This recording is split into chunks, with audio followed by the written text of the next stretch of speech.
Hi, my name is Julius, and I've created this video to talk about the everyday obstacles we as artists in South Africa encounter. And sometimes, throughout these discussions, I've realized that South Africans don't even know that we have these obstacles. So I'm creating this video to just share them with you, but also I'm providing solutions on how to address these obstacles. Just before we get started, I want you to know that at the end of this video, I will be inviting you to attend an online workshop about Web3 and NFTs for visual artists. So if you are a visual artist, that means a photographer, designer, painter, or any other artist whose medium lends itself perfectly to the digital realm, this video is for you. And then also just want to mention that if you are looking to enter the Web3 and NFT space, there is a considerable learning curve. It requires a lot of patience. All this to say that when going into the Web3 space, it is not a get rich quick or get rich overnight sort of like solution. Like any other sustainable business, you need to put in the work in order to get the results. With that being said, let me start with my presentation, and then I'll get back to you on the video shortly. All right, so from my experience as a career creative in South Africa for the last 5 years, there are two obstacles that I have encountered, which I think any South African artist needs to be aware of. The first one is that we have a limited local market. Now, what that essentially means is that our economy is not big enough to support our artists. So I've done like a little presentation and some research and a clever little PowerPoint presentation to explain that premise to you better. But the long and short of it is, as of Stats 22's published studies from Stats SA's 2022 published studies, the unemployment percentage in South Africa is about 29%. Now in 2024, that's probably changed a little bit. But all this to say that in a population of 60 million people, immediately out of the gate, 29% of them cannot afford your art. Next up, I've done a little presentation on the remaining 71% and sort of like what the incomes for those income brackets look like. So as you can see here, the bottom 50% of salary earners in South Africa are not even earning 3,500 Rand a month. So of the remaining upper 50%, this is how they spend their money or where their salaries go to. So typically that's 23% for housing, 19% for transportation, 9% for utilities, 7% for food and groceries, 13% for insurance, 15% for education, and 25% for personal expenses. So under the 25% personal expenses, only 5% is set aside for entertainment, which is where sort of like the spending power for buying art typically comes from. Now, if you've been paying attention, you'll notice that the percentages, when added up, equate or are equal to 118%.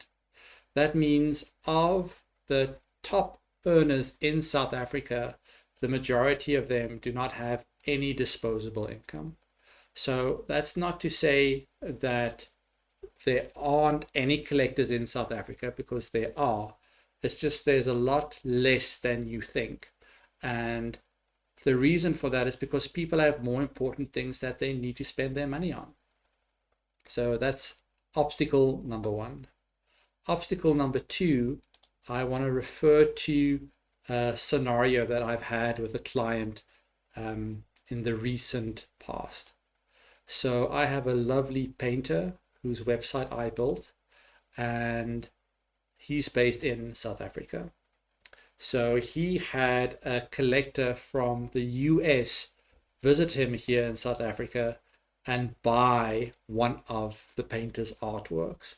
The piece sold for about 30,000 Rand, but when we wanted to ship the piece from South Africa to the US, we identified that the shipping cost would be approximately 45,000 Rand, almost $2,600.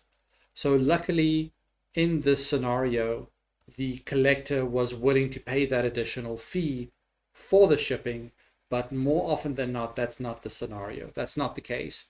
Collectors simply don't want to pay more for shipping than they do for the actual artwork. So that logistical bottleneck essentially means that our unreliable shipping costs are deterring international collectors, which hinders the artist's ability to expand their reach. So now is where I talk to you about solutions. So I've identified 3 solutions, 2 of which I developed myself, the third of which only came to my attention about a year and a half ago. But I think the third one is probably the easiest to access for any South African visual artist. So let me explain. In the realm of solving the aforementioned problems, the first solution I found was to tap into international markets. So if we look at this diagram, you'll notice that the countries in red have way less disposable income than the countries colored in blue. And for me, or in order for me to reach the countries in blue, I went ahead and registered an LLC in the USA. So my LLC is registered in Wyoming. And because I have an American business, I now have access or immediate access to the world's largest economy. I have access to an American bank account. I can open up a Stripe payment gateway solution, which is super important. And my month-to-month costs are predictable. So what I mean by that is I no longer have to convert from rands to dollars to cover my month-to-month expenditure, because I'm earning in dollars. And now when I have my, let's say, Photoshop subscription that I have to pay at the end of the month, it's in dollars. So I'm not constantly stressing or worried about the exchange rate. I have that stability, which is a godsend, if you ask me. All right, so in addition to registering the LLC, or the main vehicle through which I use my LLC to reach collectors abroad is through my website. So I will quickly share that with you and just give you a very quick tour through it. I do encourage you to go visit it to get a better idea of how it's all put together. But here is sort of like the TLDR version. At the top, I have my slider with hero pieces to give clients an immediate sort of like feel of what my art may look like in their space. And then in addition to that, I have a dedicated landing page for my fine art. So here, collectors can get a really good idea of what a piece of art will look like in their space, the different sizes I've got available, and sort of like what the mood of a piece of artwork will do for their living or working space. Additionally, I have very realistic visual representations of the artwork. So here we can see what the artwork looks like when framed. And you also have access to all the narratives behind the artwork, which is super important. People don't just buy a picture, they buy a story. So it's very important for any artist to have stories available for their artwork, because it makes it so much easier for a collector to relate and connect with your work. So just to give you an example, I've opened up the landing page for my landscapes collection. Here at the top, it's a little menu where they can instantly access a piece of art and learn more about it. So for the sake of this example, we're going to click on Sanctuary, which is a lovely photo of Table Mountain, which I've made available. And also I'm based in Cape Town. So, I mean, how can you be a Cape Townian artist and not have something about the mountain available for sale? Here you can see people can learn more about the framed fine art print, but also you'll see that it's available as an NFT, which is bringing me to my third solution, which I'll be talking about in a little bit. In addition to having the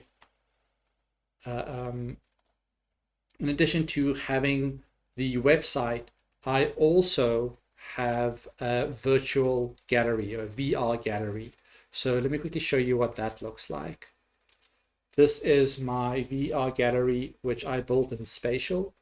And this is a wonderful way to show international collectors what your art looks like, sort of like in a space. But it's also a wonderful environment for them to interact with you and your artwork. So I'm not going to spend too much time here, but you are welcome to visit my VR gallery should you be so inclined. But before we do, I just want to give you an idea of what it looks like when they interact with a piece of artwork. So here we have a piece of art. When they click on it, it opens up a nice high resolution image. And then when they click on view, it takes them to the landing page of the piece of art, where they can learn about the narrative, learn more about the framed fine art, and also the NFT. So yeah, that is how I use my LLC to find collectors outside of South Africa. But like I said when I started off, there is a third option, which I will be sharing with you now. So just want to mention before I do that because I have my LLC registered in the US and the website and what have you, I have access to optimized logistical solutions, meaning that now instead of printing my work in Cape Town, I print it in Germany. So I have found an excellent printer, like assembly, like partner in Germany, and they do a lot of the heavy lifting when it comes to the logistical component of my artwork. So let's say, for example, if I have a buyer from the US that is interested in a piece of art, they can have a look at the pricing of my art, but also they now have a clear indication of what the shipping associated with that transaction would be. So for me to ship a medium-sized framed print from Germany to the US is about $150, or about 2,500 Rand, which, as you can probably deduce, is a lot more affordable than the 45,000 Rand price tag we had earlier. Also, because of the way the German postal system is structured, it's often cheaper to ship from Germany to South Africa than it is to ship from Cape Town to Johannesburg. Please note that all the prices here, or all the prices mentioned here, exclude import tax. So that's something that a potential collector has to be aware of. For those of you who are interested, I have added a QR code at the bottom of this page. If you scan it, it will take you to my shipping costs page, where you can get a clear idea of the countries which I'm shipping to. and how much it costs to ship. So with that being said, it's important to mention that the setup cost for something like that, for the LLC, to build the website, to build the VR gallery, to get all the products and everything ready, is a very expensive exercise. It's not impossible, but it is difficult if you do not have any savings or if you're just starting out. So to build a website and to register the LLC today is about 170,000 Rand, or about $10,000, which I understand is not accessible to the average South African. But that's all the more reason why you need to be aware of the third solution. And now really we're getting into the third solution. So let's get into it. The third solution is obviously to embrace the NFT or blockchain technologies. Just to give you an example or a comparison, I've done some quick calculations on how much it costs to mint an NFT on respective blockchains. So on Cardano, which is one of the blockchains that I'm very active on, to mint an NFT costs about 32 Rand, excluding gas fees. Solana, which is also very popular in terms of NFTs and collectors, to mint an NFT is about 31 Rand, also excluding gas fees. Both these blockchains have super efficient sort of like transactional systems, meaning that their gas fees are relatively low. Like, it's not beyond the realm of expectation to mint a Cardano NFT for less than 35 Rand, and pretty much the same for Solana. Other popular blockchains for NFTs include Ethereum. So to mint an NFT on Ethereum is about 116 Rand. That excludes gas fees. And the big drawback on Ethereum is that the gas fees are super expensive. I have from time to time minted on Ethereum, and I think my initial transaction, just to get my wallet synchronized, cost me about 1,000 Rand. So just to get the wallet synchronized for a shadow mint, the setup cost was a minimum of 1,000 Rand. And that was at a stage or a period when the gas fees were fairly low. It could be that if you want to do it today, where there's a higher demand or a higher network capacity, it's going to cost you a lot more. So just be mindful of that. And then lastly, the next one in the big four is Bitcoin. So Bitcoin obviously is the granddaddy of crypto. It's probably the most robust and most reliable of the lot. And more recently, they have rolled out their own version of NFTs, which they call ordinals. So to mint an ordinal costs about $10 US, but that's for a very basic mint. That's for a very basic graphic with very small pixels and what have you. The larger or the more detail you want to include in an NFT, whether that's a photo or a digital design or whatever, the more expensive it's going to be. I know from talking to one of the other South African artists in the Bitcoin ordinal space, for them to mint like a digital version of a painting has cost them upwards of $400. So you're looking at about 8,000 Rand to get your artwork on the Bitcoin network, which is pretty pricey. So because of that, I'm a huge fan of both Cardano and Solana. But you know, Ethereum and Bitcoin also has this functionality, and it's important for me to mention that.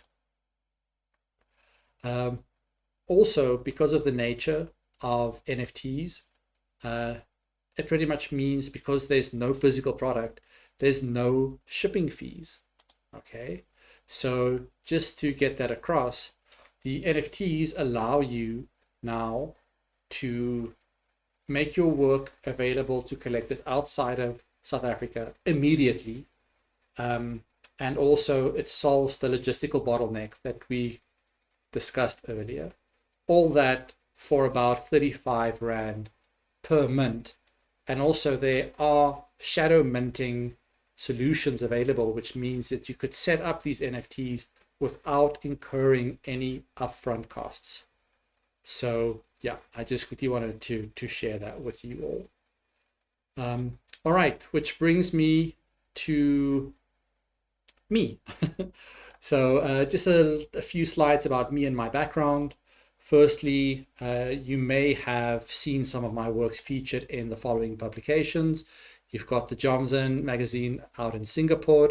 You have the Bridges for Music Foundation, who I've worked with closely for almost 8 years now. They had their 10-year gala dinner in London last year, of which one of my pieces was made available and also collected by Skrillex. So yay, Skrillex owns one of my artworks. Furthermore, my work was featured at the Cardano Summit in Dubai. It was featured at the NFT XLV, so the NFT Expo in Las Vegas last year. I've been a featured artist on the JPEG store, where they did an interview with me, which is available on my website if you're interested. Also, we have the Cardano Center here in Cape Town, which opened up not too long ago.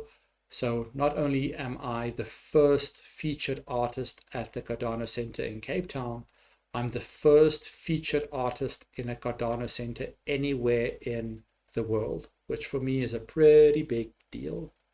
You'll notice that I've been interviewed by Katie Knight with her podcast called Can You Put Me on Guest List? Katie is well known for her work with the International DJ Awards and also being a freelance journalist for the BBC from time to time. Locally, my work has been featured by the Cape Robin and My City by Night, which are two pretty big websites here in Cape Town. And then in terms of traditional media, my work has been showcased in Diario de Ibiza, which is the Spanish newspaper in Ibiza, and also the Ibiza Courier, which is the German newspaper in Ibiza. Also, the DJ Mag out of the UK did a very small featurette on me, but all that to say that my work is recognized internationally, and it can be done. Next up is I want to share some of my high profile assignments with you. So I was part of the senior management team for DigiNights Ibiza. So DigiNights is the largest event portal in Europe. With them, I covered nearly 1,000 events between Europe and South Africa over a 4-year period, which also means that I've worked closely or captured some of the most iconic artists from our generation. Before that, I was a project director for a huge asset audit assignment from eThekwini municipality. And essentially what that meant is that we photographed, GPS tagged, and inspected nearly 900,000 physical items for eThekwini municipality. And in doing so, we captured about 30 million photos. So that's a huge accomplishment. And then next up, I was part of the production team for ZDF, the German broadcaster during the World Cup. One of the highlights of that assignment was that we reached nearly 3 billion live viewers for the opening ceremony out of Orlando Stadium. Germany also finished with the bronze medal for that tournament. And the year before that, I was part of the production team of Bandeirantes TV out of Brazil for the Brazilian football team, who obviously went on to win that tournament. So next up, I just want to share some of the clients that I've worked with throughout my 10-15 year career. Notably is Black Coffee, Bridges for Music, the International DJ Awards, for whom I've been the official photographer 2 years now. Done some photos for the guys at Goldfish. I've worked closely with Shimza. And then more recently, I built a website for Professor Pumla Gobodo Manikizela, who is the recipient of this year's Templeton Prize. So if you don't know what the Templeton Prize is, I would encourage you to go check it out. It's a pretty big deal, and Professor Pumla definitely earns all the accolades for the work that she's done in South Africa about how we can go about dealing with and healing from trauma. She's excellent. All right, so lastly, I just want to share with you that I'm not just street smart, but I'm also book smart. And here are some of the educational places, or some of the places that I've studied. So first off, I was an exchange student in Mississippi when I was in high school. From there, after graduating high school, I went to CTI, where I got an international diploma in IT engineering. After that, I spent quite a stint at AFTA, where I studied music for my first year. And then after that, I did a 3-year degree in producing in motion picture.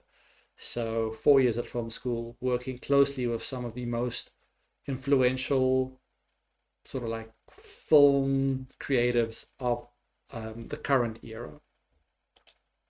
After that, I went to do my trade test as an electrician because, I didn't have enough on my plate. And then when moving to Cape Town in 2013, I studied at Soul Candy for a bit, where I did my DJing 101 and also dabbled with music production. So all this to say that I've studied closely with some of the most influential and some of the best educational spaces in sort of like modern day South Africa. All right, so we are drawing to a close. Next up, I'm going to be talking to you about the workshop that I'll be hosting. As mentioned, it will be happening on Saturday, the 12th of October from 11 a.m. to 4 p.m. And what I'll be doing is I'll quickly be sharing my screen with you just to show sort of like how the event will be structured. So as mentioned, yes, 12th of October from 11 to 4, it costs 500 Rand.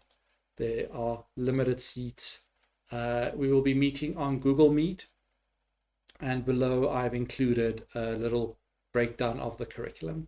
So I will be teaching you all about blockchain theory. So that's not just a specific blockchain, but sort of like the fundamentals behind blockchain technology.